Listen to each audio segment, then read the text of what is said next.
La saison des festivals approche et il y en a un dont le concept est original. C'est ce que nous allons voir avec notre invité ce matin, Damien Pouvreau. Bonjour et bienvenue Bonjour. sur le plateau de la matinale, 4e édition au pays de Saint-Jean-de-Mont, du 7 au 14 juillet prochain.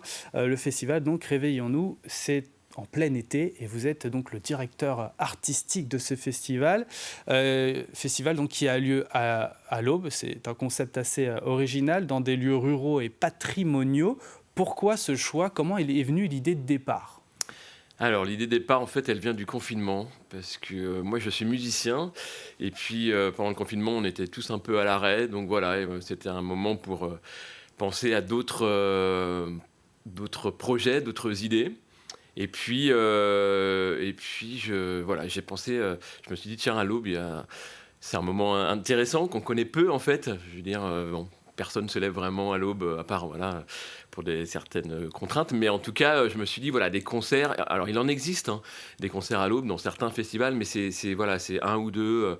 Mais un concert uniquement de concerts, un festival, pardon, uniquement de concerts à l'aube. Il n'y en avait pas. Donc c'est unique en France, hein, on peut le dire. C'est aussi un risque parce qu'on s'expose voilà, à une météo toujours incertaine. On ne sait jamais une semaine avant ce qui va se passer, surtout sur le bord de mer, surtout début juillet. Et oui. Donc voilà, c'est un pari un peu à lancer et la communauté de communes Océan Marais de Mont avec laquelle on travaille, c'est enthousiasmé de ce projet et donc a décidé d'être coproductrice avec l'association Le Quatrième Mur que je représente.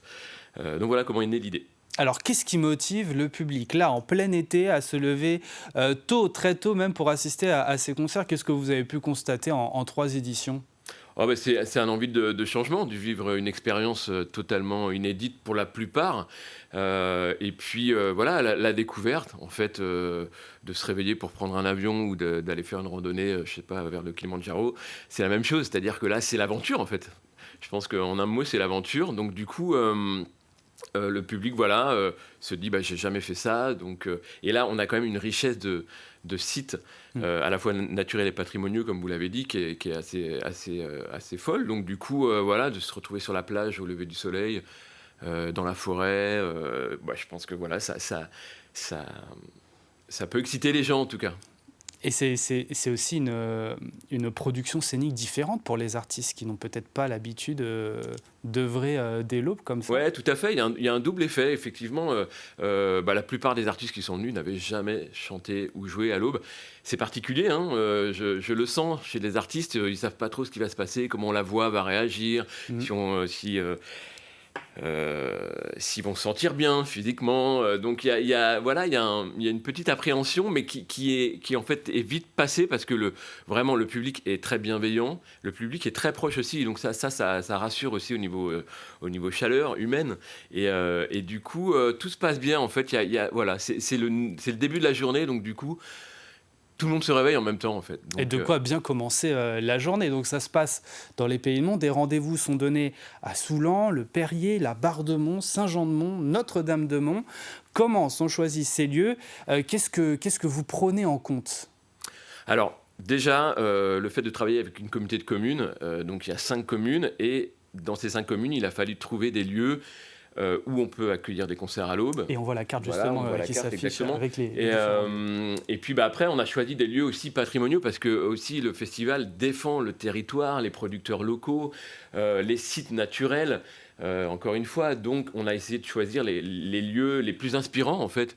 Voilà, que ce soit le théâtre de la Clairière à Notre-Dame-de-Mont qui est en pleine forêt, c'est complètement incroyable. Après, on a des lieux dans le Marais breton-vendéen. Je pense à l'écomusée de Davio, au Perrier, à Soulan, le musée Mille-Sando qui est quand même un lieu incroyable aussi, avec ce peintre emblématique du Marais breton. Ah oui. Et puis, bon, évidemment, on ne pouvait pas passer à côté de la plage. Qui, là, encore une fois, tous les artistes aimeraient aussi jouer sur la plage parce que souvent ils viennent de loin, etc. Mais voilà, on a cet espace naturel entre mer et plage qui est extraordinaire. Et En plus, avec un lever de soleil, ça fait partie effectivement des nombreux atouts du territoire. C'est un festival aussi éco-responsable et vous assistez là-dessus. Qu'est-ce qui est mis en œuvre pour passer un moment festif, convivial, mais aussi respectueux de l'environnement ? Tout est fait pour préserver justement, comme vous venez de le dire, l'environnement, les milieux naturels dans lesquels on évolue. Il y a des dunes, il y a des marais, il y a la faune, il y a la flore, donc il faut faire très attention.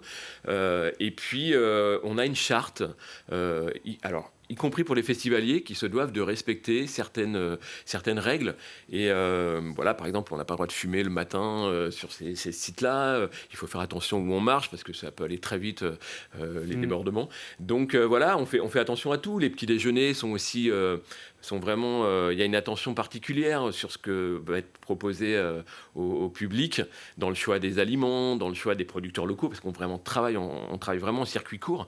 Donc, voilà, tout est. On essaye de faire attention au maximum de choses pour à la fois préserver tout cet environnement-là et aussi faire... Et passer un bon moment, bien sûr. Et Exactement. donc 30 bénévoles seront mobilisés, dont des jeunes du service national universel. Donc, au programme, 5 concerts, 15 artistes invités. Et quels seront ces artistes ? Est-ce qu'on peut avoir quelques noms ? Alors bien sûr, parce que la programmation a été dévoilée il y a déjà plusieurs semaines. Comme toujours, le Festival Réveillons-nous, c'est une programmation éclectique. Donc on a vraiment une variété de styles de musique. On passe de la musique classique en passant par le rock, la chanson, les musiques du monde. Donc là, on va commencer le 7 juillet avec un concert Vivaldi-Piazzolla, donc les 4 saisons, les fameuses 4 saisons de Vivaldi, qui vont être mélangées dans un spectacle assez dingue aussi, avec les 4 saisons de Piazzolla. Donc on mélange de la musique baroque et du tango. Ensuite, on a l'artiste Bertrand Belin, artiste plutôt reconnu, qui nous propose son dernier album. Donc on est dans la chanson pop rock. Ensuite, on enchaîne avec un groupe Révélation de Tours au musée Mille Sando. Ça va être une première avec un groupe qui s'appelle Meule. 2 batteries et des synthés guitares. Là, ça va, comme on dit, envoyer du lourd. Donc voilà, c'est vraiment des artistes révélations. J'essaye d'équilibrer entre les têtes d'affiche, les révélations, les jeunes talents et les artistes locaux, puisque je saute un peu, mais le dernier concert sera l'artiste Gaume, qui est un artiste nantais, bien connu aussi en Vendée. Donc j'essaye toujours qu'il y ait un artiste du coin. Nous aurons aussi sur la plage les Goguettes, qui sont un groupe très très populaire, qui viennent de faire complet 4 cigales d'affilée, qui vont faire l'Olympia, etc.